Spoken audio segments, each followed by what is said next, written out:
Salut à tous, j'espère que vous allez bien. Alors, bienvenue dans cette nouvelle vidéo très importante pour vous, mes chers amis.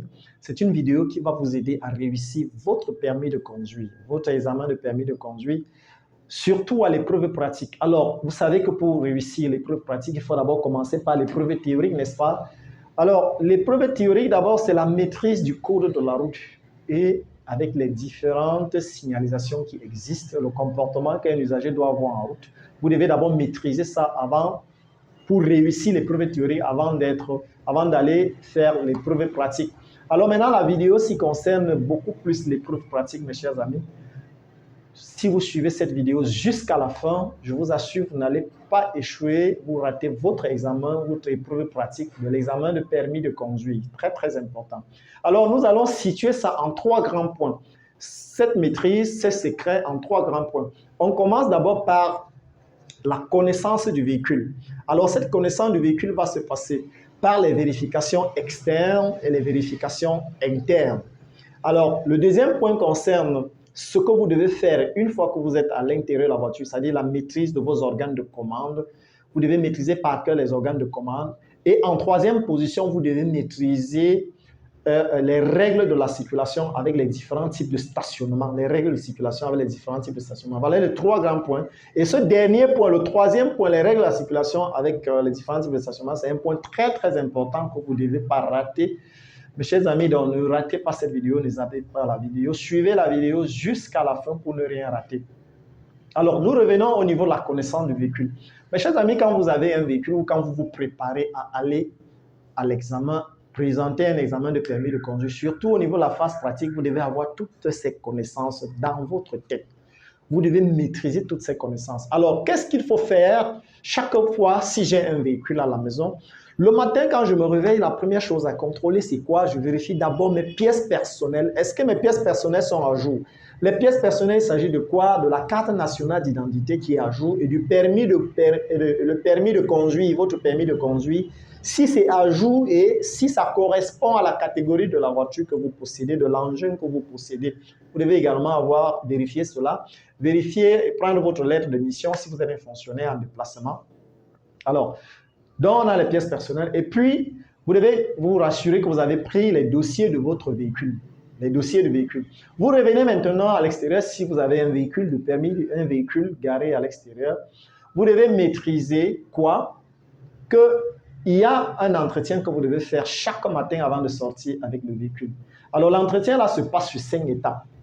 Les 5 étapes, c'est quoi? C'est l'entretien autour de la voiture, l'entretien en dessous du véhicule, l'entretien sous le capot, l'entretien dans la malle arrière, la vérification à l'intérieur. Tout ça, l'entretien avec les vérifications et l'entretien du véhicule. Tout ça, c'est inclus. Maintenant, autour du véhicule, qu'est-ce que vous devez contrôler? La pression d'air dans vos pneus, est-ce que vous avez crevaison?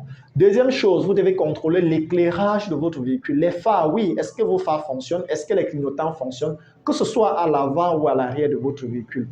Alors maintenant, en dessous du véhicule, c'est la deuxième étape de la vérification, vous devez contrôler les dépôts de liquide ou les taches de liquide qui suintent au sol. Vous devez voir, vous savez qu'à l'intérieur de chaque voiture, on y met trois types de liquides. Vous avez l'essence ou le gasoil. Vous avez l'huile, les différents types d'huile que vous mettez sous le capot. Vous avez également le liquide de refroidissement. Voilà les trois types de liquides. Et chaque matin, on doit contrôler le bas de la voiture si ces liquides suintent en bas du véhicule. Alors, troisième étape, ça doit être de vérification ou le contrôle ou l'entretien. Ça doit être sous le capot. Vous devez déjà savoir comment on ouvre un capot.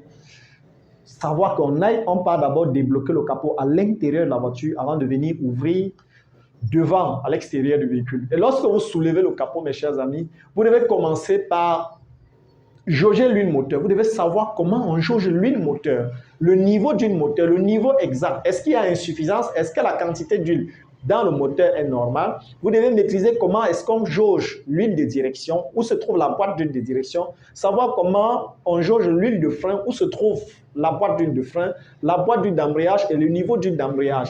Vous devez savoir comment on contrôle le niveau du liquide de refroidissement. Quel est le niveau du liquide? Quel est le liquide de refroidissement? Comment ça fonctionne? Vous devez maîtriser ce circuit de refroidissement. Comment est-ce que ça fonctionne?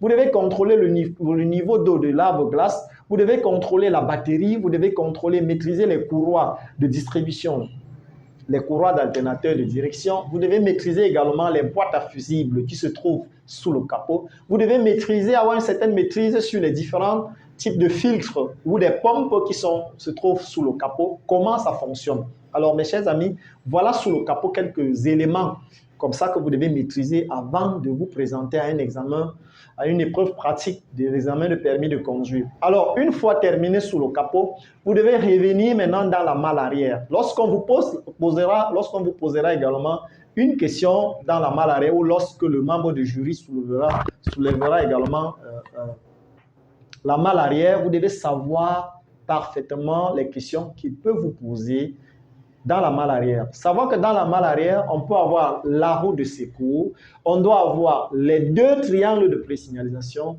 on doit avoir les 2 cales métalliques, on doit avoir une boîte à pharmacie bien complète, on doit avoir également un trousseau de clés de dépannage, on doit avoir le clic, la manivelle et la clé à roue. Si on a crevaison en route et qu'il va falloir changer une roue, on doit savoir qu'il doit avoir également un gilet, ce que vous appelez le choisible. On doit également avoir une corde de remorquage dans la malle arrière. Voilà les choses que vous devez contrôler. Et les boîtes, on peut dire les ampoules de rechange. Si vous avez, par exemple, une ampoule qui est grillée dans vos phares pour vos phares, vous devez également avoir une boîte de rechange dans votre malle arrière.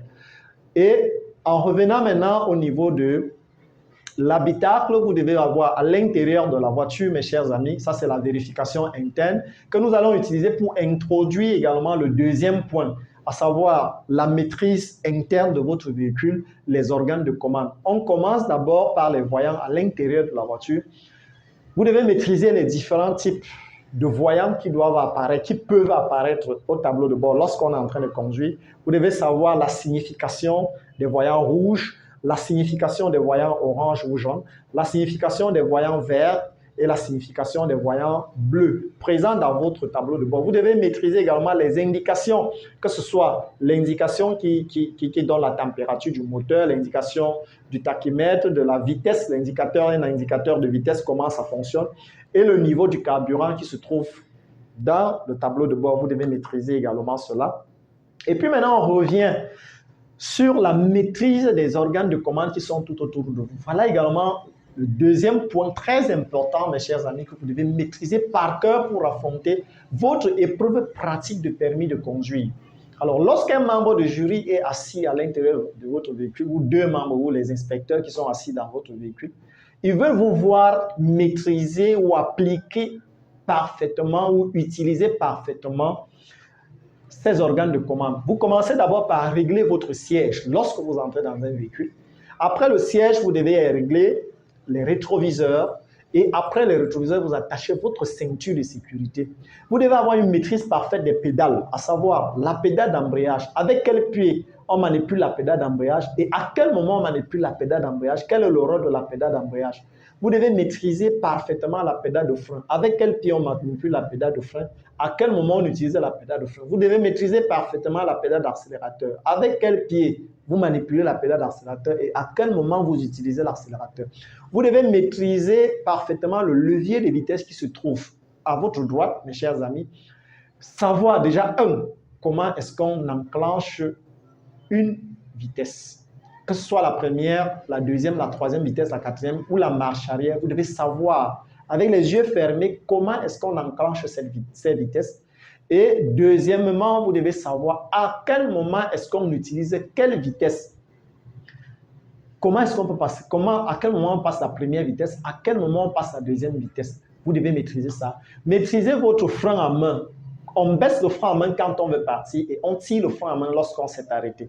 Une fois que vous avez maîtrisé ces organes de commande tout autour de vous et en plus de ça, le clignotant, la commande des feux, la commande des clignotants et des feux, la commande des essuie-glaces. Vous devez avoir tout ça dans la tête, mes chers amis. Lorsque vous vous préparez à affronter une épreuve pratique pour votre examen de permis de conduire, vous devez avoir tout ça par cœur. Et une fois que vous maîtrisez ça avec le tableau de bord, vous pouvez maintenant savoir comment est-ce que si on a arrangé le siège, le rétroviseur, ceinture de sécurité après l'installation, vous appuyez votre pédale d'embrayage et la pédale de frein, vous mettez votre véhicule au point mort et vous démarrez votre véhicule. Une fois que vous avez démarré la voiture, vous enclenchez la première vitesse, vous mettez le clignotant pour sortir et vous baissez le frein à main. Une fois que vous avez baissé le frein à main, mes chers amis, nous utilisons ceci pour faire la transition, aller au dernier point, qui est quoi? La connaissance et la maîtrise des règles de circulation avec les différents types de stationnement. Voilà. Vous avez utilisé les organes de commande pour vous insérer maintenant, pour décoller ou pour démarrer et décoller avec votre véhicule. Alors, vous vous mettez en route. Il faut en troisième position, qui est le point également très très important, maîtriser les règles de la circulation. Alors, une fois que vous sortez avec la voiture, une fois que vous vous mettez en route avec la voiture, mes chers amis, premièrement, pour les règles de la circulation, vous devez maîtriser où est-ce que vous allez rouler. Quel est votre côté? Est-ce que vous êtes dans votre voie de circulation? Voilà ce que le membre du jury va vérifier, va contrôler. Est-ce que vous êtes en train de rouler dans votre voie de circulation? Est-ce que vous êtes en train de rouler sur votre côté? Est-ce que vous êtes en train d'utiliser la vitesse appropriée? Ne pas être toujours en train de rouler avec la première vitesse.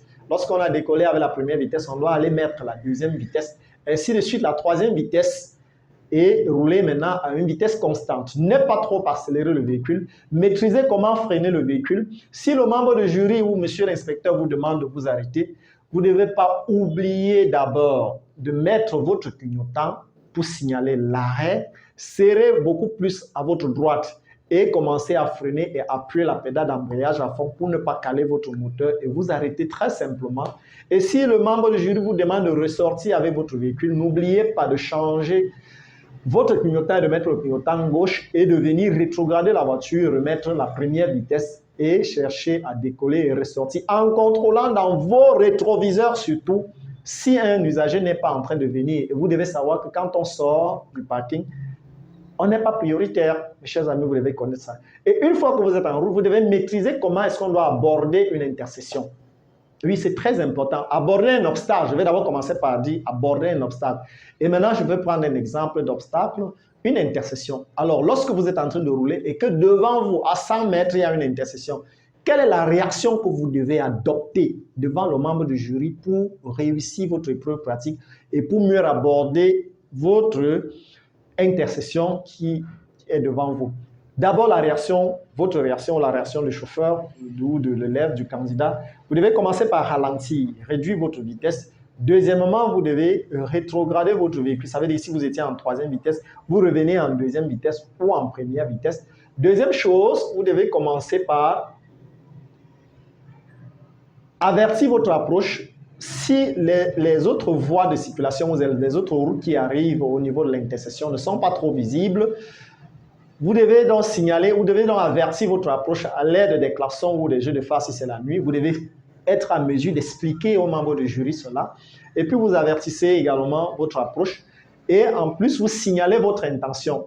Après cela, vous signalez l'intention. L'intention, c'est-à-dire à savoir quoi? Le clignotant, vous enclenchez votre clignotant pour indiquer la direction que vous allez prendre une fois que vous serez à l'intersection. Et une fois que vous avez signalé votre intention, vous devez vérifier, mes chers amis, le comportement des autres usagers qui sortent de gauche et de droite. Vous devez vérifier, deuxièmement, la présence d'une signalisation existante, de la signalisation existante. Il peut y avoir le feu, il peut y avoir un panneau, il peut y avoir la présence d'un agent réglant la circulation, il peut y avoir une signalisation horizontale au sol à respecter pour mieux aborder l'intersection. Alors, vous devez contrôler ce type de signalisation, ces signalisations existantes et savoir quelle est la signalisation présente et comment est-ce que je dois l'aborder, comment est-ce que je dois appliquer ou respecter cette signalisation-là. Et en fin de compte, vous devez maintenant observer les règles de priorité. Qui a la priorité dans cette intersection? Est-ce que c'est moi qui détiens la priorité? Est-ce que c'est l'usager qui vient de gauche ou de droite qui détient la priorité? Et maintenant, vous appliquez tout ça pour mieux aborder votre intersection. Et une fois que vous avez traversé l'intersection, vous pouvez continuer à aller en deuxième vitesse, ainsi de suite à troisième. Et maintenant, quant aux différents types de stationnement, mes chers amis, vous devez savoir qu'il existe 3 types de stationnement. Vous avez le stationnement en file ou en créneau, qui est au sens parallèle de la circulation. Vous devez savoir comment faire votre créneau en si peu de temps, entrer entre les deux véhicules garés devant et derrière, entrer au milieu garé et ressortir en si peu de temps sans toutefois gratter le véhicule ou frôler ou toucher un véhicule, un des deux véhicules qui est garé, que ce soit devant ou derrière. Dans certains examens, on positionne les cônes au sol ou les poteaux, tel que le candidat doit entrer, utiliser ses cônes, entrer, faire le créneau et ressortir sans qu'un poteau ne tombe et en si peu de temps. Deuxième chose, vous devez maîtriser le stationnement en bataille. C'est au sens perpendiculaire de la route. Comment est-ce qu'il faut faire un stationnement en bataille, en marche avant et en marche arrière? Comment est-ce qu'il faut faire un stationnement en épi, c'est-à-dire obliquement, au sens de la circulation, en marche avant et en marche arrière? Mes chers amis, avec la maîtrise de tout ce dont nous venons de citer là, vous avez une maîtrise parfaite de la connaissance du véhicule, de la route, et ainsi de suite. Mes chers amis, avec cette maîtrise-là, vous allez réussir votre examen de permis de conduire, votre épreuve pratique à l'examen de permis de conduire et vous aurez la meilleure note. Vous aurez une bonne note pour réussir votre examen. Mon cher ami, si vous avez aimé la vidéo, n'oubliez pas de la partager au maximum.